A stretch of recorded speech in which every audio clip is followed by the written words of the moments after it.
Muchas gracias por continuar con nosotros en Telenoticias New Orleans.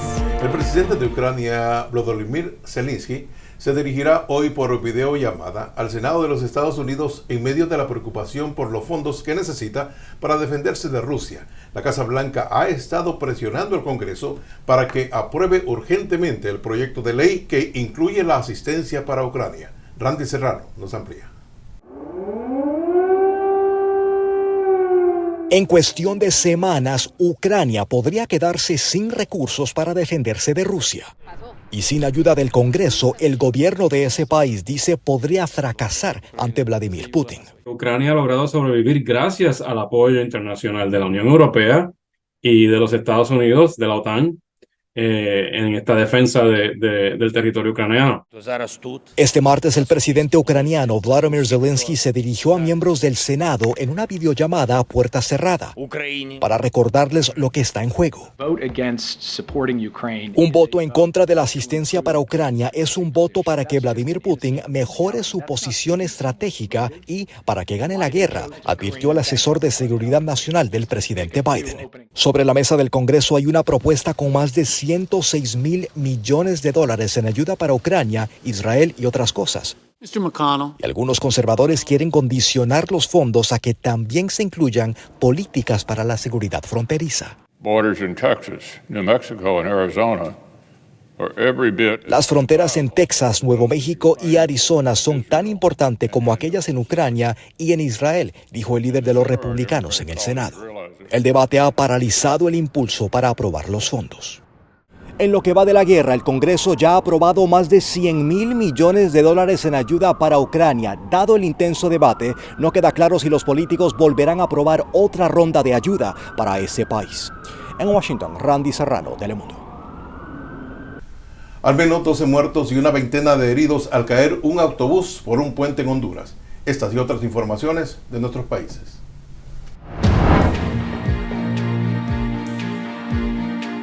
En Honduras, al menos 12 personas murieron y una veintena resultaron heridas hoy martes al precipitarse por un puente, un autobús en el que viajaban.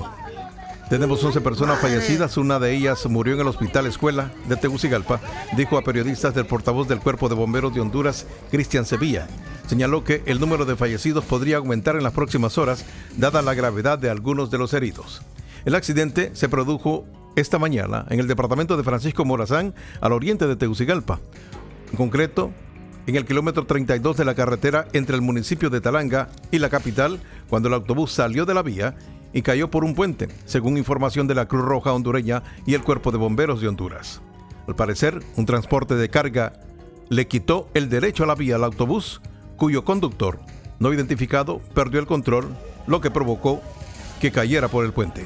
Los heridos, entre los que hay varios en estado crítico, fueron trasladados al Hospital Escuela de la capital en ambulancias y helicópteros de la Fuerza Aérea Hondureña.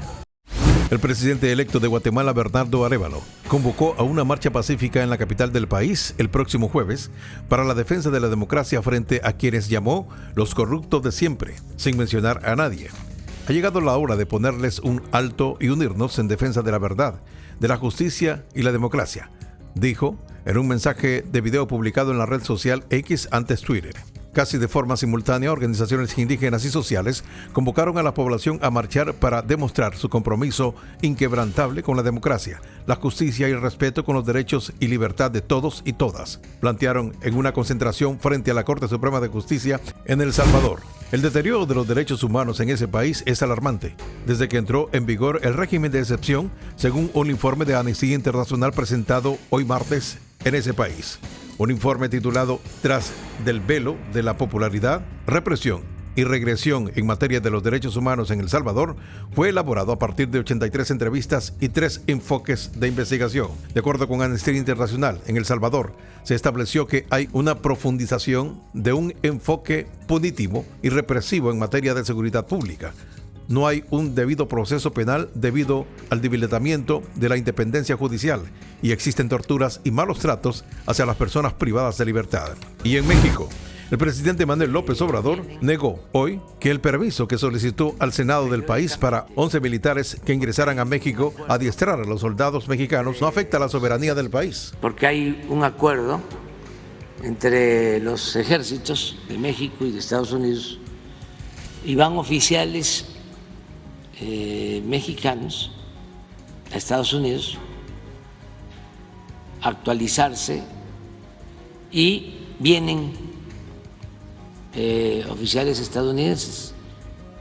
Entonces, tenemos que tener esta relación, pero no es ninguna intromisión o afectación a nuestra soberanía.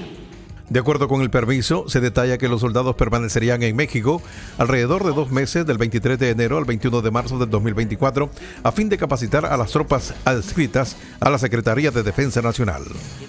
Las noticias internacionales son traídas a ustedes por Orleans Furniture, la mueblería oficial de los latinos.